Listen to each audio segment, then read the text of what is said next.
Communist നയവും പ്രവർത്തന പദ്ധതിയും പ്രതിപാദിക്കുന്ന രേഖയാണ് അടുത്തതായി പാർട്ടി ബ്രിട്ടന് കൈമാറിയത്. ഈ രേഖ ബ്രിട്ടീഷ് സർക്കാരിന് നൽകാൻ വൈസ്രോയി സമിതിയിലെ ഹിന്ദു മഹാസഭ അംഗമായ MS ആനെ ഉൾപ്പെടെയുള്ളവർ കമ്മ്യൂണിസ്റ്റുകളെ സഹായിച്ചിട്ടുണ്ട്.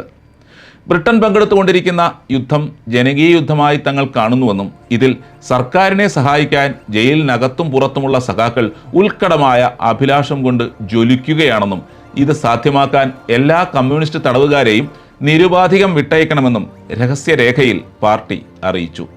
പുതിയ പ്രസിദ്ധീകരണങ്ങൾ ആരംഭിക്കാൻ അനുവദിക്കണമെന്നും നിലവിൽ നിരോധിക്കപ്പെട്ടവ പുനഃസ്ഥാപിക്കണമെന്നും പാർട്ടി ബ്രിട്ടനോട് അപേക്ഷിച്ചു. അങ്ങനെ ചെയ്യുന്ന പക്ഷം സർക്കാരിൻ്റെ യുദ്ധശ്രമങ്ങളെ പിന്തുണയ്ക്കാൻ വ്യാപകമായ പ്രചാരണം അഴിച്ചുവിടാമെന്ന് അവർ ബ്രിട്ടീഷ് സർക്കാരിന് ഉറപ്പു നൽകി.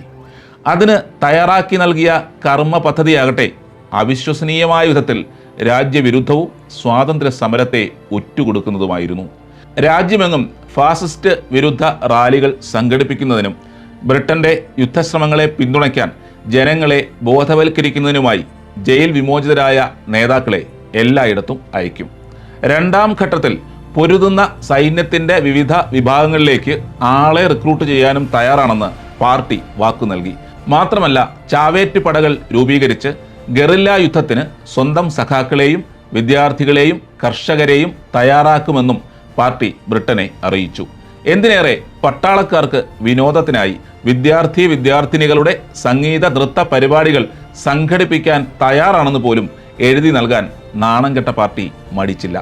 യുദ്ധത്തിൽ രക്തം ചിന്താൻ മാത്രമല്ല, ആവശ്യമായ മേഖലകളിൽ ഉൽപാദനം തടസ്സപ്പെടാതെ നോക്കാനും തങ്ങൾ തയ്യാറാണെന്ന് രഹസ്യരേഖയിൽ പാർട്ടി അറിയിച്ചു.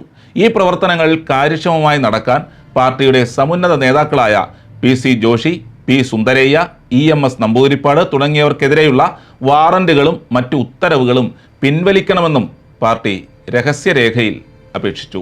ഇതോടെ 1942 ഏപ്രിൽ 30 PC ജോഷി ഉൾപ്പെടെയുള്ള നേതാക്കൾക്കെതിരെയുള്ള എല്ലാ അറസ്റ്റ് വാറന്റുകളും ബ്രിട്ടീഷ് സർക്കാർ പിൻവലിച്ചു.